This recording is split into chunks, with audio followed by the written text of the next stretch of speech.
Schumacher's skill is undoubted, but his conduct has often drawn criticism. This controversial move on Villeneuve cost Michael the '97 championship.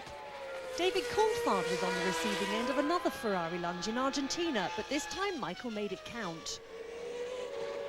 He was given a 10-second stop-go penalty for punting Frenson's Williams off the track in Canada, but later Michael accused Damon Hill of dangerous driving. I don't think there's anything to complain about at all. I mean, it's racing, and if there's any complaints about driving standards coming from him, I think it's a bit rich. You shouldn't do what you don't want other people to do to you to start with, and you know, if you can sleep with what you're doing, then I guess it's fine for you. But there's a few things that go beyond what I would do myself. Michael, you've been involved in a lot of controversial incidents on the track in the last few years. Why do you think that is?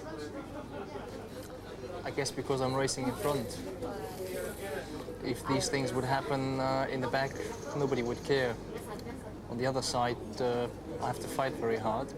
And I'd say there are a lot of things which seen by different eyes. You have always two parties, they see it different ways. The Hill incident, I've looked at it several times. I can't see that Damon did anything wrong at all, and I think he defended less aggressively than you would have done in that situation, but you were very strong against him. Why? No, I'm against what Damon did in this moment, because he's a pretty experienced driver. If there's a young driver without any experience, just coming from Formula 3, 3000, it's pretty normal to do it there. Even it shouldn't be allowed there. You should start to use the rule from the beginning, school on.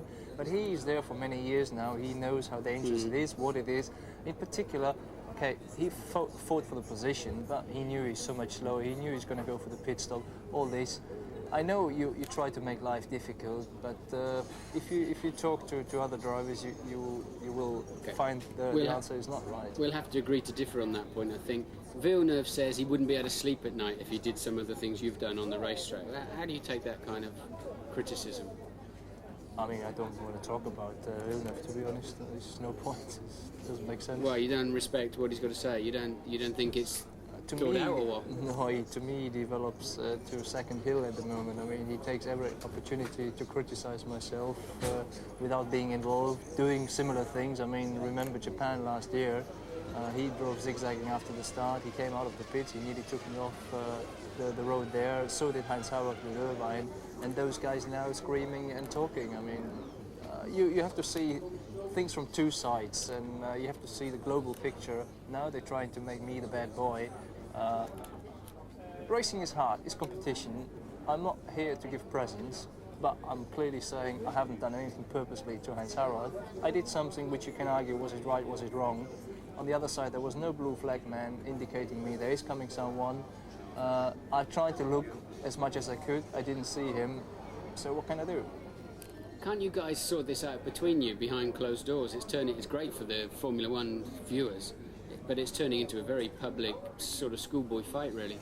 What I believe should happen is we should have a consistent factor judge.